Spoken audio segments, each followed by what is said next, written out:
मिठाई की दुकान चलाने वाला एक आम सा व्यक्ति जो कि एक छोटी सी मिठाई की दुकान अपने पिता के साथ 30 साल से चला रहा था।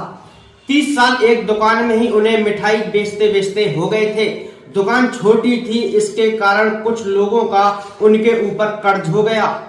बेटा सोचता है कि क्यों ना अब बाप मेरा बूढ़ा हो चुका है तो इस दुकान को मैं बढ़ा दूं और जो मेरे पिता के ऊपर कर्ज है उस कर्ज को भी मैं खत्म कर दूं। नजदीकी बैंक में पहुंचता है और बैंक वालों से 15 लाख रुपए का लोन मांगता है। जब 15 लाख रुपए का उसने लोन मांगा तो एक बैंक का कर्मचारी उससे कहता है कि भाई मैं तुझे लोन दिलवा दूंगा, लेकिन इसमें थोड़ा सा खर्चा होगा। वह कहता है कि सर इसमें कितना खर्चा होगा?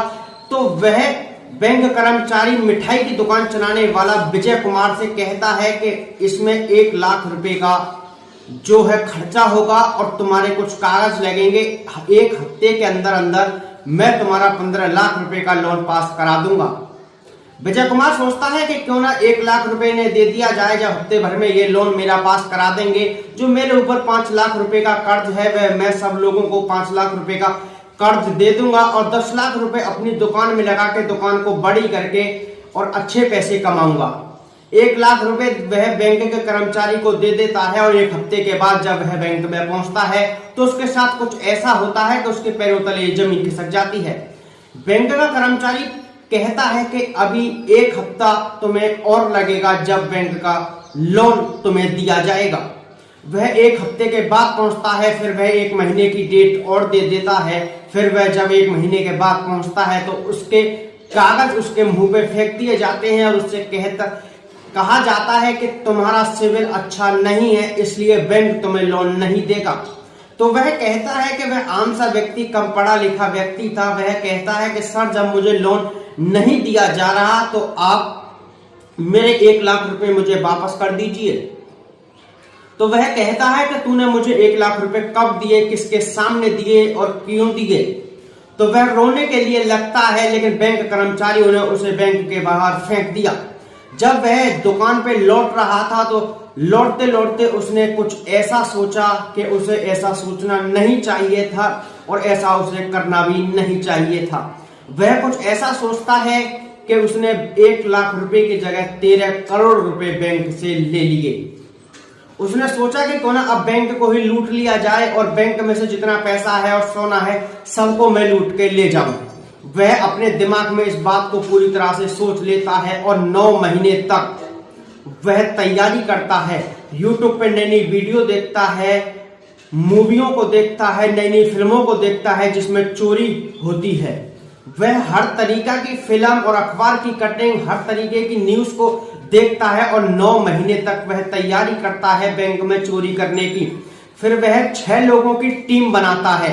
6 लोगों की टीम बनाने के बाद वह 2 महीने और प्रयास करता है। वह 6 लोग बैंक के आसपास जाते और देखते कि कितने सीसीटीवी कैमरे रास्ते में पड़ते हैं, कितनी पुलिस रास्ते में मिलती है और वह टोटली उन्हें 11 महीने हो जाते हैं।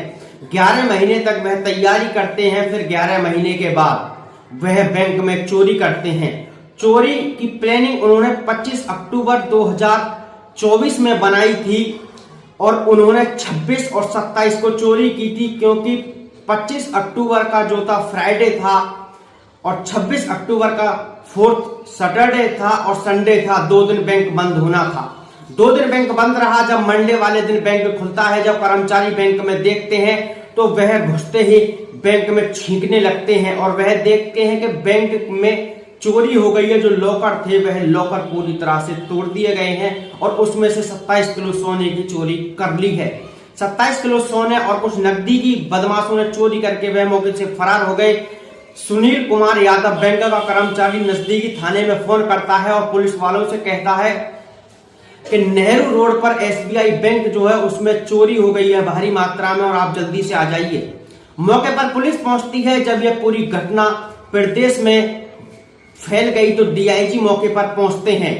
DIG वी रमेश, SP ओमा प्रसाद, ASP Viresh, SP RA Yogesh, SHO Ravi मौके पर पहुंचते हैं। आला अधिकारी भी मौके पर पहुंचते हैं और जायजा लेते हैं।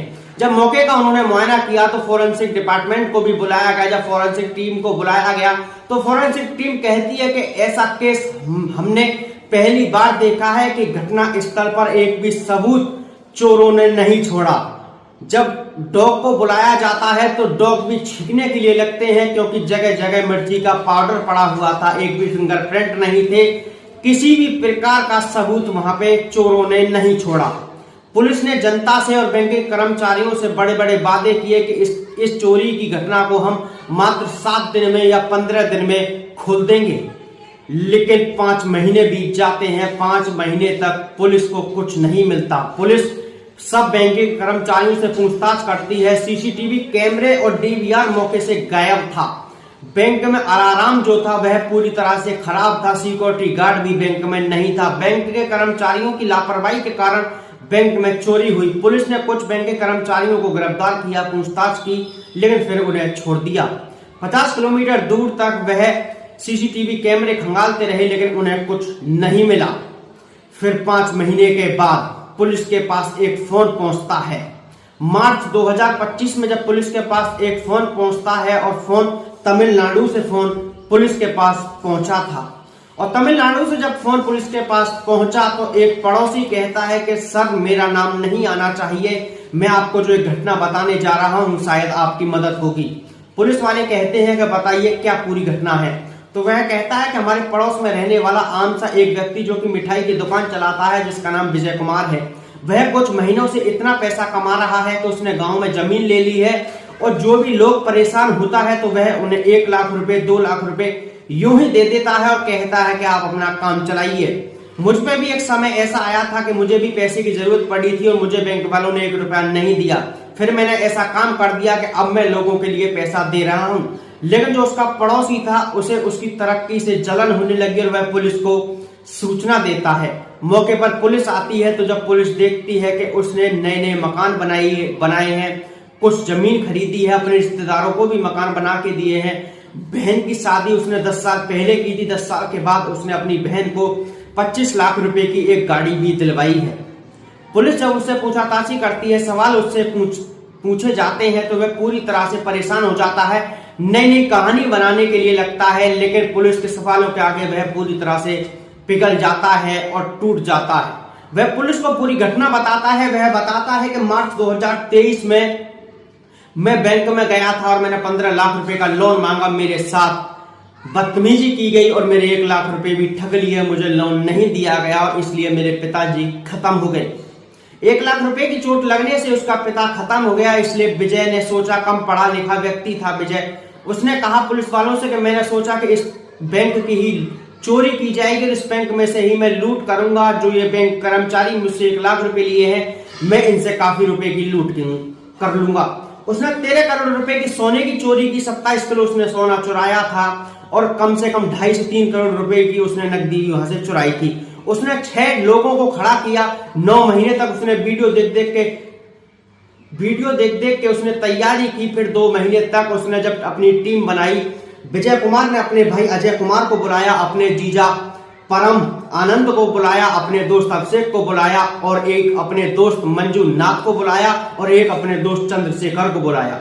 6 लोग पूरी तरह से तैयार हो गए। उन्होंने चोरी की प्लानिंग बनाई। एक दुकान पे वह जाते हैं और एक बिल्कुल फिल्म की तरह उन्होंने गैस सिलेंडर लिया जिससे आवाज नहीं होती, उससे उन्होंने लॉकर को काटा और मूवी से उन्होंने पूरी प्रेरणा ली कि सबूत एक भी नहीं छोड़ा जाएगा। जो डॉग चोरों का पता लगाते हैं वह मिर्ची पाउडर फेंक दीजिए, इसलिए उन्हें कोई पकड़ नहीं पाएगा। लेकिन मात्र एक पड़ोसी ने पुलिस को सूचना दी और पुलिस ने 6 आरोपियों को गिरफ्तार कर लिया और उन्होंने 17 किलो सोना एक कुएं के अंदर छुपा दिया था।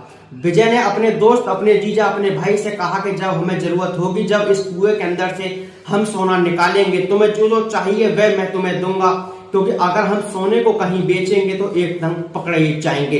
कुछ सोना उन्होंने बांट लिया था। जब पुलिस ने इसका खुलासा किया तो सोना इतना था, पूरी दीवार पे सोने की लर, अंगूठी, हार वगैरह महिलाओं के पूरी दीवार भर गई और अंगूठियों से पुलिस लिख दिया, डीवीजी भी लिख दिया और आज पुलिस ने 6 आरोपियों को गिरफ्तार कर लिया, कार्रवाई कर जेल भेज दिया। ये पूरी घटना कर्नाटका की, ये पूरी दिल दहलाने वाली घटना है। एक पड़ोसी ने अपने पड़ोसी की कमाई को देखकर जल गया और आरोपी को पकड़वा दिया। इसलिए मैं आप सभी से एक ही बात कहना चाहूंगा कि अपराध को अपने हाथ में ना लें। आप कितने भी होशियार क्यों ना हो, लेकिन कानून से नहीं बच पाएंगे। Bureau report, India crime news, मैं मनीष ठाकुर। आपको कैसी लगी ये स्टोरी? अच्छी लगी हो तो लाइक करें, चैनल को सब्सक्राइब करें। ये सच्ची घटना मैं आपको बता रहा हूं।